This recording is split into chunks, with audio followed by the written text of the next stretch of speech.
Lopez's fury grew as he took in the scene as the dwarf Mordant and the traitor were side by side. Finally, the tension was too great, and he had to speak. His voice rang out clear and accusively. Escobar, you are a traitor! At that, both Mordant and Escobar swung around to see who spoke. Mordant immediately he had saw the presence of the TARDIS. The Doctor and the stranger standing in the doorway pressed a button on the wall beside him, the panel having to slid aside, and then he dived the head first through. The disappear inside. The panel clanged shut behind him.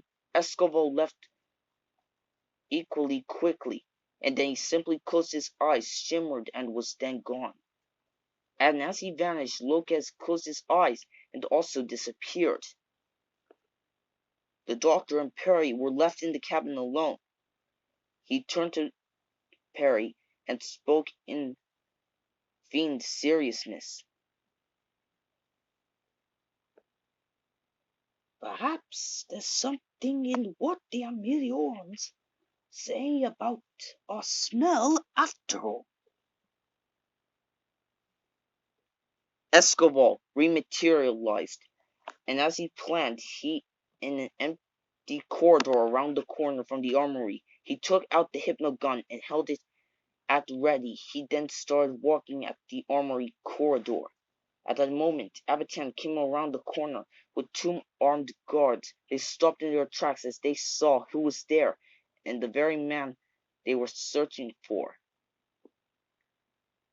Seeing him, Abatan could not stop himself, exclaiming furiously, Escobar, I have been searching for you. Ravos and Kyrella were not free, as are the gods. You are a traitor, perhaps even worse, a liar. Escobar lifted the hypnogun and coolly shot the two guards between the eyes. Escobar smiled and then gave the instruction to the guards calmly, pointing at Abatan as he did so. Kill him! As one, the guards turned their guns to Abatan, and at the same moment, further along the corridor behind Escobar, Lucas appeared. Escobar, I'm going to kill you! Escobar swung around the face of the unarmed Lucas as shots rang around behind him.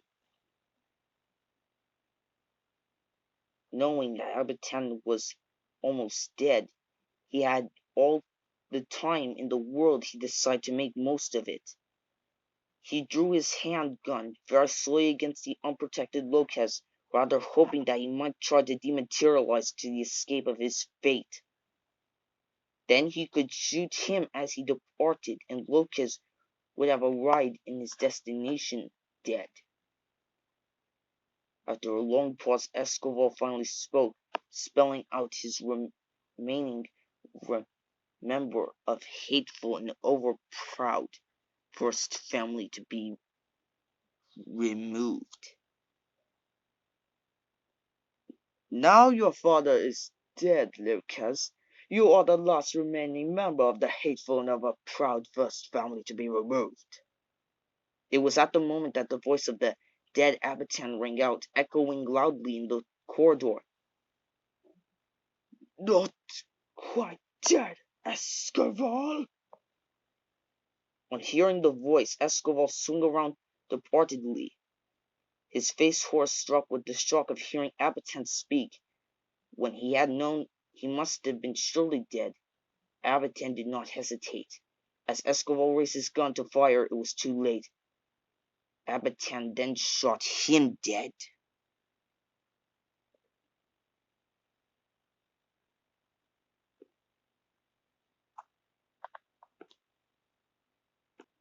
Inside Dwarf Morning's planetoid ship, the Doctor hummed a little tune of himself, as he waited for a reply from the wall that had just sharply rapped with his knuckles. As no reply was forthcoming, he knocked again, this time directly on the porthole of metal through which Morton had fled, calling as he did so,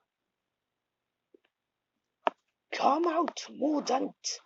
I know you're in there." There was a long pause. Perry was then standing beside the doctor, and she asked the obvious, "Will he finally come out, do you think?" "Oh, yes. And he has some little surprise in store for us, I shouldn't wonder."